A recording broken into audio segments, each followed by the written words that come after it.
ഈശ്വമിശിയായിക്ക് സ്തുതിയായിരിക്കട്ടെ. തെനാക് ജൂലൈ 25 വിശുദ്ധ യാക്കോബ് സ്ലീഹായുടെ തിരുനാൾ. യാക്കോബ് അപ്പോസ്തലന്റെ വലിയൊരു പ്രത്യേകത നമുക്കറിയാം. അദ്ദേഹമാണ് അപ്പോസ്തലന്മാരുടെ കൂട്ടത്തിൽ നിന്നും ആദ്യം രക്തസാക്ഷിയായത്. സ്പെയിനിലേക്ക് സുവിശേഷവുമായി കടന്നു പോവുകയും സ്പെയിനിന്റെ മധ്യസ്ഥനുമൊക്കെയാണ്. നമ്മളിപ്പോ വേൾഡ് കപ്പിൽ സ്പെയിനൊക്കെ ജയിച്ചു നിൽക്കുന്ന സമയത്ത് സ്പെയിനിന്റെ എംബ്ലവും ഒക്കെ ആയിട്ട് ബന്ധപ്പെട്ട് സ്പെയിനിലെ ഭക്തർ ഉപയോഗിക്കുന്ന കൊടികളുമായിട്ടൊക്കെ ബന്ധപ്പെട്ട് നമുക്ക് യാക്കോബ് സ്ലീഹായുമായിട്ട് ബന്ധമുള്ള പല കാര്യങ്ങളും മനസ്സിലാക്കാൻ സാധിക്കും. ഗൂഗിൾ ചെയ്താൽ മനസ്സിലാക്കാവുന്നേ ഉള്ളൂ. ഒരു കക്കാവട്ടിയൊക്കെ ഉണ്ട്. ഇങ്ങനെ കഴിഞ്ഞ വർഷത്തെ വീഡിയോയിൽ പറഞ്ഞുകൊണ്ട് അതിലേക്ക് വീണ്ടും പോകുന്നില്ല. ഇനി ഈ വർഷം ചിന്തിച്ചൊരു കാര്യം ഇതാണ്: യാക്കോബ് സ്ലീഹായ്ക്ക് ചില കുറവുകളൊക്കെ ഉണ്ടായിരുന്നു. യോഹന്നാന്റെ സഹോദരനാണ്, സെബദി പുത്രൻ യോഹന്നാന്റെ സഹോദരനാണ്. യേശുവിനേക്കാൾ ഒരുപാട് മൂത്ത ഒരാളാണെന്ന് പറയപ്പെടുന്നത്. യേശുവിന്റെ ബന്ധുവാണ്. പിന്നെ ഒരു പ്രത്യേകത ഉള്ളത്, ഈ മനുഷ്യൻ യോഹന്നാനോടൊപ്പം അറിയപ്പെട്ടിരുന്ന പേര് ബൊവണർഗസ് എന്നായിരുന്നു. ബൊവണർഗസ്, ഇടിമുഴക്കത്തിന്റെ പുത്രന്മാർ എന്നാണ് ബൊവണർഗസിന്റെ അർത്ഥം. ഈ രണ്ടുപേരും വലിയ തീഷ്ണവതികളായിരുന്നു. കുറച്ചുകൂടി ഒന്ന് ഇത്തിരി നെഗറ്റീവ് സെൻസിൽ പറയുകയാണെന്നുണ്ടെങ്കിൽ എടുത്തുചാട്ടക്കാരായിരുന്നു, എന്തിനും പോരുന്നവരായിരുന്നു. ആ രീതിയിലൊക്കെയാണ് രണ്ടുപേരും പ്രസന്റ് ചെയ്യുന്നത്. ലൂക്കാസ് 9:56 നമ്മൾ വായിക്കുന്നുണ്ട്. ഇങ്ങനെ സമരിയാക്കാർ സ്വീകരിക്കാതെ വരുമ്പോൾ തീ ഇറക്കി കത്തിച്ചു കളയട്ടെ എന്നൊക്കെ ചോദിക്കുന്ന ഒരു എടുത്തിയാട്ടം, ദേഷ്യവും തീഷ്ണത ഇങ്ങനെ ജ്വലിച്ചു നിൽക്കുന്ന രീതിയും ഒക്കെ നമുക്ക് കാണാൻ സാധിക്കും. സത്യത്തിൽ ഈ യാക്കോബ് സ്ലീഹായുടെ കുറവുകളെ ദൈവം നിറവുകളാക്കി മാറ്റുന്നതായിട്ട് നമുക്ക് കാണാൻ സാധിക്കും. ഒന്നാമതൊരു കുറവെന്ന് പറയുന്നത്, സെബദി പുത്രന്മാർ വന്ന് ഈശോയുടെ മുമ്പിൽ സമർപ്പിച്ച അപേക്ഷയാണ്. അപേക്ഷ ഇതാണ്: നീ പ്രതാപത്തോടു കൂടി എഴുന്നള്ളിയിരിക്കുമ്പോൾ നിന്റെ ഇടതും വലതും ഇരിക്കുവാനുള്ള അവകാശം ഞങ്ങൾക്ക് തരണമേ. സുവിശേഷ ഭാഗവതാണ്, തരണമേ. ഈശോ പറയുന്നുണ്ട്, നിങ്ങൾ എവിടെ ഇരിക്കണം, നിങ്ങൾ ഇടതും വലതും ഇരിക്കണം എന്നൊക്കെയുള്ള കാര്യം തീരുമാനിക്കുന്നത് ഞാനല്ല, സ്വർഗ്ഗസ്ഥനായ പിതാവാണ്. നിങ്ങൾക്ക് ഞാൻ കുടിക്കുന്ന പാനപാത്രത്തിൽ കുടിക്കാൻ സാധിക്കും, കുടിക്കും എന്ന ഒരു ഉറപ്പ് നൽകുന്നുണ്ട്. ആ ഒരു ഉറപ്പിന്റെ പേരിലൊക്കെ തന്നെ നമുക്ക് കാണാൻ സാധിക്കുക യാക്കോബ് സ്ലീഹയാണ് അപ്പോസ്തലന്മാരുടെ കൂട്ടത്തിൽ ആദ്യത്തെ രക്തസാക്ഷിയാവുന്നത്. നമ്മളിത് ഓർക്കേണ്ടത്, ഒരു സ്ഥാനമോഹം, ഒരു അധികാരമോഹം ഉണ്ടായിരുന്നു. നമുക്കൊക്കെ ഉള്ള, നമ്മൾ സാധാരണ ഇതിൽ കാണുന്ന ചില കാര്യങ്ങളാണ് ഇതൊക്കെ. അധികാരമോഹമുണ്ട്, മനുഷ്യനൊരു പൊസിഷൻ കിട്ടാനൊരു ആഗ്രഹം.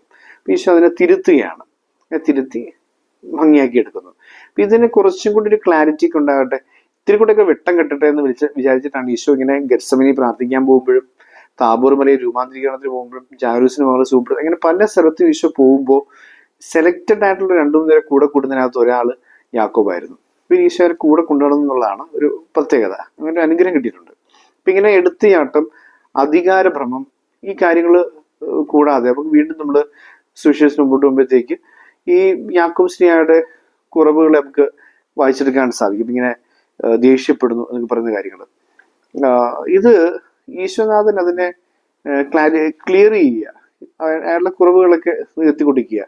അപ്പൊ അതുകൊണ്ട് തന്നെ ഈ അയാൾ ആദ്യത്തെ രക്തസാക്ഷിയാകുന്നു എന്ന് പറയുമ്പോഴത്തേക്ക് ആ സംഭവം നമ്മൾ വായിക്കുമ്പോൾ കാണാൻ സാധിക്കുന്ന ഒരു വസ്തുത, അയാളോടൊപ്പം അതിന്റെ വിധി പ്രസ്താവിക്കാനൊക്കെ വന്നിരിക്കുന്ന ഒരാള് ഈ അപ്പോസ്തലൻ കാണിക്കുന്ന അപാരമായ ധൈര്യം കണ്ടിട്ട് അയാളും അയാളിങ്ങനെ വാക്കാൽ തന്നെ ഞാനും ക്രിസ്ത്യാനിയാണെന്ന് പറഞ്ഞുകൊണ്ട് ഒപ്പം യാക്കോബ് സ്ലീഹയുടെ ഒപ്പം രക്തസാക്ഷിത്വം വരിക്കുന്നതായിട്ട് നമ്മൾ കാണുന്നുണ്ട്. അങ്ങനെ ഒരു സംഭവം നമ്മൾ വായിക്കുന്നുണ്ട്. അപ്പൊ ഇങ്ങനെ മറ്റുള്ളവരെ പ്രചോദിപ്പിക്കുന്ന ധീരമായ ഒരു ചൈതന്യം അപ്പോസ്തലനുണ്ടായിരുന്നു. ഈ അധികാരഭ്രമം എന്നൊക്കെ പറഞ്ഞാലും അതിനെ റിഫൈൻ ചെയ്ത്, അതിനൊന്ന് വിശദീകരിച്ചെടുത്ത് ഒരു ക്രിസ്തു സ്നേഹത്തിന്റെ ഒരു ജ്വലനമൊക്കെ ആക്കി മാറ്റുന്നുണ്ട്. പിന്നെ എനിക്ക് ഒരു വളരെ പേഴ്സണലായിട്ട് ഇഷ്ടം തോന്നിയൊരു വസ്തുത, ഇദ്ദേഹം ഈ എടുത്തുചാട്ടവും നിർബന്ധ ബുദ്ധിയൊക്കെ ഉണ്ടായിരുന്നുകൊണ്ട് തന്നെ അദ്ദേഹത്തെ ഏൽപ്പിച്ചിരുന്ന ദൗത്യത്തിൽ അദ്ദേഹം നിരാശനായിരുന്നു. ഇങ്ങനെ പ്രസംഗിക്കുന്നുണ്ട്, വിചാരിക്കുന്ന അത്രയും പേര് മാനസാന്തരപ്പെടുന്നില്ല, അല്ലെങ്കിൽ ഈശോയെ ഉൾക്കൊള്ളുന്നില്ല, അല്ലെങ്കിൽ ഈശോയെ മനസ്സിലാക്കാൻ ശ്രമിക്കുന്നില്ല, കേൾക്കാൻ നിൽക്കുന്നില്ല. അങ്ങനെ ഇദ്ദേഹം അങ്ങ് തളർന്ന് ഈ അപ്പോസ്തലിക ദൗത്യം അല്ലെങ്കിൽ സുവിശേഷ പ്രഘോഷണ പിന്മാറുന്ന രീതിയിൽ ഇങ്ങനെ തളർന്നിരിക്കുക. അപ്പോഴാണ് ഒരു വലിയ അനുഭവം നടക്കുന്നത്. നമ്മൾ കേട്ടിട്ടുണ്ടാവും ആ അത്ഭുതം. പരിശുദ്ധ കന്യകാമറിയം സ്പെയിനിലെ സരഗാസോ എന്ന് പറയപ്പെടുന്ന സ്ഥലത്ത് ഒരു തൂണിന് മുകളിലായി, ലേഡി ഓൺ ദ പില്ലർ എന്നാണ് പറയപ്പെടുന്നത്, തൂണിന് മുകളിലായി വിശുദ്ധൻ പ്രത്യക്ഷപ്പെടുകയാണ്. പ്രത്യക്ഷപ്പെട്ടുകൊണ്ട് വിശുദ്ധനെ ധൈര്യപ്പെടുത്തുന്നു, പ്രാർത്ഥിക്കാൻ പറയുന്നു, നിനക്ക് നിന്റെ ദൗത്യവുമായി മുന്നോട്ട് പോകാനുള്ള ശക്തി ലഭിക്കുമെന്ന് ഉറപ്പ് നൽകുന്നു. എന്നിട്ട് പള്ളി പണിയാൻ പറയുന്നു. അതായത് പ്രാർത്ഥിക്കുക, നീ ഇരുന്ന് പ്രാർത്ഥിക്കണം, അപ്പൊ നിനക്ക് ശക്തി കിട്ടും. അപ്പോൾ നമ്മുടെ മിഷൻ, നമ്മുടെ ദൗത്യം എന്തോ ആകട്ടെ, ഇപ്പം ഒരു വൈദികൻ എന്ന രീതിയിൽ എനിക്കുള്ള ദൗത്യം അല്ല, ഒരു ഗൃഹനാഥന്റെ ദൗത്യം, ഒരു വിദ്യാർത്ഥിയുടെ ദൗത്യം, കർത്താവിന്റെ മഹത്വത്തിലൂടെ നമ്മൾ ഏർപ്പെടുന്ന ഏതൊരു ദൗത്യമാണെങ്കിലും അതിനകത്ത് നമ്മൾ തളർന്നു പോകുന്നുണ്ടെങ്കിൽ പരിശുദ്ധ അമ്മ നമ്മളോട് പറയുകയാണ്, പ്രാർത്ഥിക്കുക, പള്ളി ഉപയോഗിക്കുക എന്ന് പറയുന്ന ഒരു കാര്യമാണ് നമുക്കിവിടെ ഈ സാരഗാസോയിലെ പരിശുദ്ധ അമ്മയുടെ ആദ്യത്തെ പ്രത്യക്ഷപ്പെടൽ, ചരിത്രത്തിൽ ആദ്യത്തെ പരിശുദ്ധ അമ്മയുടെ അപ്പാരിഷനാണത്, പ്രത്യക്ഷപ്പെടലാണ് അവിടെ സംഭവിക്കുന്നത്. അതൊരു പ്രത്യേകത കൂടിയുണ്ട്, അതൊരു ബൈലൊക്കേഷനാണ്, ചരിത്രത്തിൽ ആദ്യത്തെ ബൈലൊക്കേഷൻ കൂടിയാണ്. അതായത് ഒരു സമയത്ത് തന്നെ രണ്ട് സ്ഥലത്തായിരിക്കുക. ജെറുസലേമിൽ 40 AD അത് സംഭവിക്കുന്നത്. ജെറുസലേമിൽ താമസിക്കുന്നു മറ്റ് സ്ലീഹന്മാരോടൊപ്പം, യോഹന്നാനോടൊപ്പമായിട്ട് അവിടെ താമസിക്കുന്ന പരിശുദ്ധ കന്യാമറിയം അതേ സമയത്ത് സ്പെയിനിലെ സരഗാസോയിൽ പ്രത്യക്ഷപ്പെടുകയാണ്. രണ്ടിടത്തും മറിയമുണ്ട്. ഇപ്പൊ ഒരേ സമയത്ത് രണ്ട് സ്ഥലത്തായിരിക്കുന്നതിനാണ് നമ്മൾ ബൈലൊക്കേഷൻ എന്ന് പറയുന്നത്. ഇങ്ങനെ മാർട്ടിൻ ഡി പോറസും പാദ്രി പിയോ, പാതുവാല അന്തോനീസിനൊക്കെ ഉണ്ടായിരുന്ന ഒരു പ്രത്യേക അനുഗ്രഹമാണ്, ഒരു പ്രത്യേക വരമാണ് അത്. ആ വരം ഉപയോഗിച്ച് മാതാവ് പ്രത്യക്ഷപ്പെട്ട് യാക്കോബ് ധൈര്യപ്പെടുത്താനായിട്ട് കാണാൻ സാധിക്കും. ഇപ്പൊ യാക്കോബ് ഒരു അധികാര ഭ്രമം ഉണ്ടായിരുന്നു, അത് ഈശോ മാറ്റിക്കൊടുത്തു. യാക്കോബ് ഇങ്ങനെ ദേഷ്യപ്പെടുന്ന ഒരു രീതി ഉണ്ടായിരുന്നു, അത് കർത്താവ് മാറ്റിക്കൊടുത്തു. യാക്കോബ് ഇങ്ങനെ തകർന്നു പോകുന്ന, നിരാശപ്പെട്ടു പോകുന്ന ഒരു ഡിപ്രഷൻ ഫീൽ എന്നൊക്കെ പറയുന്ന രീതിയിൽ നിരാശപ്പെട്ടൊക്കെ ഇരിക്കുന്ന ഒരു രീതി ഉണ്ടായിരുന്നു, അത് പരിശുദ്ധ അമ്മ മാറ്റിക്കൊടുത്തു. അപ്പൊ അങ്ങനെ അദ്ദേഹത്തെ ഇങ്ങനെ ഒരുക്കിയെടുത്തിട്ട് അദ്ദേഹം ആദ്യത്തെ രക്തസാക്ഷിയായി മാറി. അപ്പോസ്തലന്മാരിൽ നിന്നും ആദ്യത്തെ രക്തസാക്ഷി സ്റ്റീഫനാണ്, പക്ഷെ അപ്പോസ്തലന്മാരുടെ കളത്തിലും ആദ്യത്തെ രക്തസാക്ഷിയായി മാറുകയും ചെയ്യുന്നു. അങ്ങനെ വളരെ മനോഹരമായ ഒരു രീതി നമുക്ക് ഇതിനെ വായിച്ചെടുക്കാൻ സാധിക്കുക.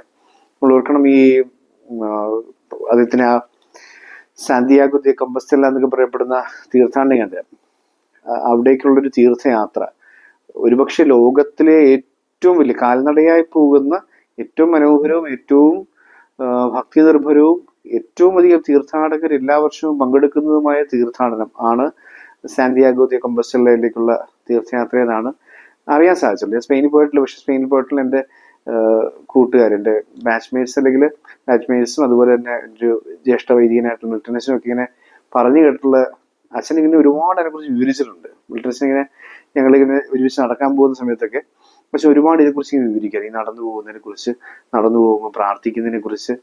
അവർ ഭയങ്കര ജീവിതത്തിൽ എപ്പോഴെങ്കിലും ഒന്ന് എവിടെയെങ്കിലും വിസിറ്റ് ചെയ്യണമെന്നൊക്കെ ആഗ്രഹമുള്ള ലിസ്റ്റിനകത്ത് വളരെ പ്രധാന സ്ഥാനമുള്ളൊരു സ്ഥലമാണ് ഈ സ്പെയിനിലെ സാന്തിയാഗോ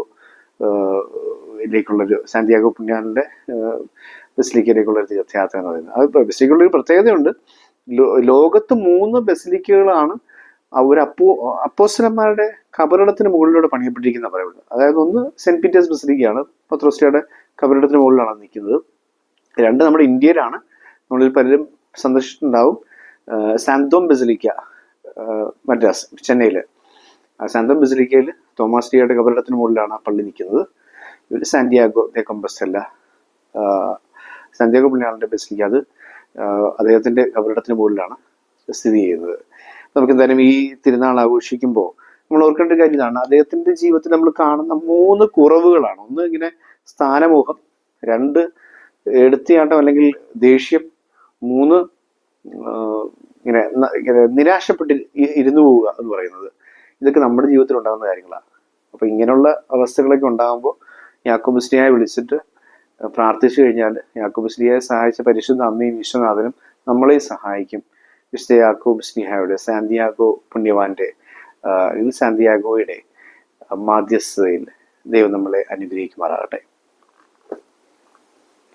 നമ്മൾ ഓർക്കണം, ഇന്ന് ഇതേ ദിവസം തന്നെയാണ് വിശുദ്ധ ക്രിസ്റ്റഫറിന്റെ തിരുനാൾ. നമ്മൾ അതിനെക്കുറിച്ച് പറഞ്ഞു വന്നപ്പോഴത്തേക്ക് എൻ്റെ സമയത്തിൽ പോയിട്ട് അതിനെക്കുറിച്ച് പറഞ്ഞിട്ട്, ക്രിസ്തുവാഹകനായ, ക്രിസ്റ്റഫർ എന്ന വാക്കിന്റെ അർത്ഥം അങ്ങനെ തന്നെയാണ്, ക്രിസ്തുവാഹകനായ, അങ്ങനെ എന്ന പേരിലൂടെ തന്നെ അർത്ഥമാകുന്ന ലോകത്തെ ഏറ്റവും വലിയ യജമാനൻ എൻ്റെ ഈശോയാണെന്ന് എന്ന ബോധ്യത്തിൽ ഈശോയ്ക്ക് വേണ്ടി ശുശ്രൂഷ ചെയ്യാൻ ഇറങ്ങി തിരിച്ചിട്ട് ഈശോ തന്നെ ചുമലിൽ വന്നിരുന്ന് ഒരു പുഴ കിടക്കാനായിട്ട് സഹായിക്കണമെന്ന് പറയുകയോ അങ്ങനെ പുഴ കിടക്കാൻ സഹായിക്കുകയൊക്കെ ചെയ്യുന്നൊരു കഥയുണ്ട്, നമുക്ക് കേട്ടിട്ടുള്ള കഥയായിരിക്കും. അതുകൊണ്ട് തന്നെ യാത്രക്കാരുടെ മധ്യസ്ഥനായ വിശുദ്ധ ക്രിസ്റ്റഫറിന്റെ തിരുനാൾ കൂടിയാണ്. വിശുദ്ധന്റെ മാധ്യസ്ഥം കൂടി ആവശ്യമുണ്ട്. നമുക്ക് പ്രാർത്ഥിക്കുകയും ചെയ്യാം. ദൈവം നമ്മെ അനുഗ്രഹിക്കട്ടെ.